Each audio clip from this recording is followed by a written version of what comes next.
हाँ जी, ये हमारे साथ इस वक्त मौजूद हैं एक पिंडी बॉय जिनका नाम है, आपका नाम क्या है? एहसन। हाँ जी एहसन, आपको कैसा लग रहा है कश्मीर? बहुत अच्छा। अच्छा लग रहा है। कश्मीर में क्या अच्छा लगा आपको? हर चीज़। हर चीज़ में क्या क्या? हर चीज़ में क्या क्या? दरख्त। दरख्त और डोगे। डोवे। नाने की गाय। डोवे या डोगे? डोगे। डोगे। बकरियाँ। डोगा क्या होता है? डोगा। डोगा ये सामने है। अच्छा जी, इसको डोगा कहते हैं। डोगे की निशानी क्या है? डोगे की निशानी है, उसके अंदर पा फेंकी होती है। इसके अंदर क्या फेंकी होती है? पा। पा क्या होती है? पा गाय का गोबर। हाँ जी, एक गाय का जी गोबर आपको नज़र आ रहा है थोड़ा थोड़ा सा।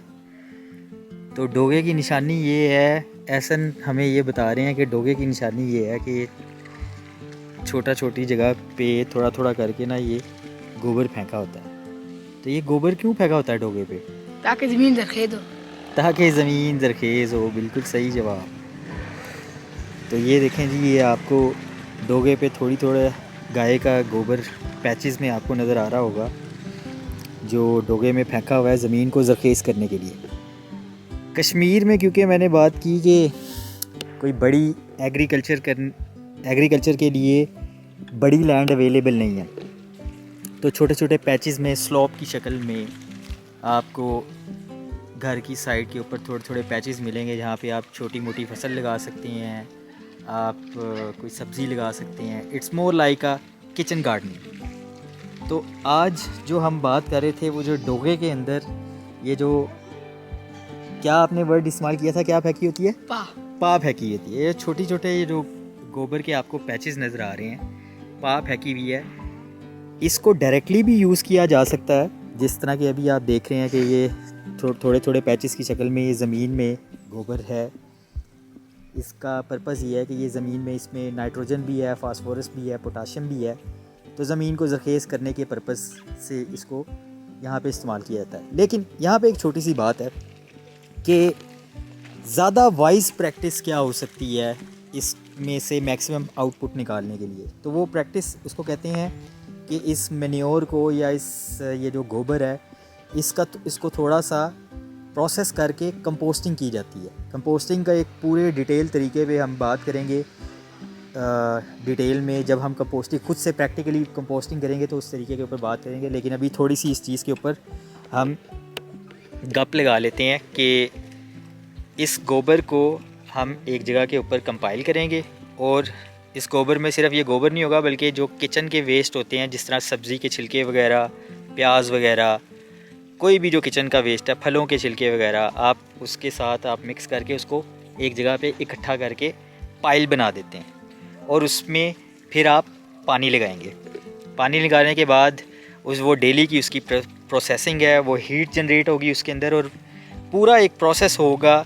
ये कोई 1 महीने का या 20, 21, 22 दिन का ये प्रोसेस होगा, जिसके अंदर इस गोबर के अंदर मौजूद जो ऑर्गेनिक कंपाउंड्स हैं, बेसिकली साइंस क्या है कि ज़मीन को जिस शक्ल में नमकियात चाहिए, गोबर अभी उसके लिए फुली रेडी नहीं है।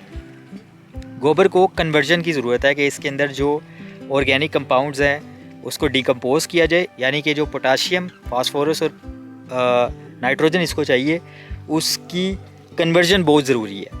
तो पहले इस मैन्योर को, इसकी कंपोस्टिंग के उस प्रोसेस में जब वो हीट जनरेट होगी और डेली आप पानी लगाएंगे, उसको प्रोसेस करेंगे, तो वो जितनी भी ऑर्गेनिक कंपाउंड्स है वो नाइट्रोजन, फास्फोरस और पोटाशियम रेडीली अवेलेबल हो जाएगी कि वो सॉइल के अंदर मिक्स हो जाए और ज़्यादा अच्छे तरीके से उसको फर्टिलाइज़ कर सके, ज़्यादा बेहतर तरीके से उसको फर्टिलाइज़ कर सके। तो ये जो डोगे के अंदर ये जो प्रैक्टिस है ऑफ यूजिंग दिस मैन्योर, इसमें कंपोस्टिंग का एक प्रॉपर तरीक़ेकार है। उसके अंदर बाकायदा एक वीडियो मैं इसके साथ में अटैच कर दूंगा, और हम खुद भी जब कंपोस्टिंग करेंगे तो वो पूरा प्रोसेस देखेंगे कि किस तरह हम गाय के इस गोबर को और मैन्योर को कन्वर्ट कर सकते हैं इनटू ऑर्गेनिक फर्टिलाइज़र, जिसके अंदर नमकियात की तादाद भी ज़्यादा होगी और परसेंटेज ऑफ वाटर कंटेंट भी ज़्यादा होगा। ये जो ऑर्गेनिक फर्टिलाइज़र होती है, इसमें आर्टिफिशियल फर्टिलाइज़र के मुकाबले में 20 to 30% I guess water content इसमें ज़्यादा होता है। तो आपको फसल को जो पानी चाहिए वो ज़्यादा पानी भी नहीं देना पड़ेगा, क्योंकि जो ऑर्गेनिक फर्टिलाइज़र आप इस गोबर से आप रेडी कर रहे हैं उसमें वाटर कंटेंट ज़्यादा है। तो लॉन्ग स्टोरी शॉर्ट बात ये है कि हम ये जो डोगे के अंदर गोबर या क्या वर्ड इस्तेमाल किया था, पा, ये जो हम पा यूज़ करते हैं, इस पा को हम डायरेक्टली ज़मीन में यूज़ ना करें, बल्कि इसको कंपाइल करके एक जगह के ऊपर इकट्ठा कर लें। इकट्ठा करने के बाद इसमें और भी जो हमारे किचन के वेस्ट हैं, सब्ज़ियां हैं, फ्रूट्स के छिलके हैं, वो इसमें डालें। इसके अंदर हम पानी डालें, उसको प्रोसेस करके ये जो गोबर है ये बड़ा ही रिफाइंड नेचुरल ऑर्गेनिक फर्टिलाइज़र में चेंज हो जाएगा। उसकी स्मेल भी बिल्कुल मट्टी जैसी उसकी स्मेल होगी। ये देखें जी, एहसन जो है वो आपको बिल्कुल खेती बाड़ी करते हुए नज़र आ रहे हैं, यहाँ पे मेहनत करते हुए नज़र आ रहे हैं। तो उससे जो है वो सॉइल की हेल्थ बड़ी बेहतरीन तरीके से उसको मेक श्योर किया जा सकता है। कश्मीर में हम आगे हमारा सीरीज़ हमारी इस चीज़ पे शुरू हो गई है। हम बाकायदा बात करेंगे कि पर्मा कल्चर कश्मीर की इकोसिस्टम के लिए, कश्मीर की जो इन्वायरमेंट है और इको डायनामिक्स है उसके लिए पर्मा कल्चर कितना सूटेबल है।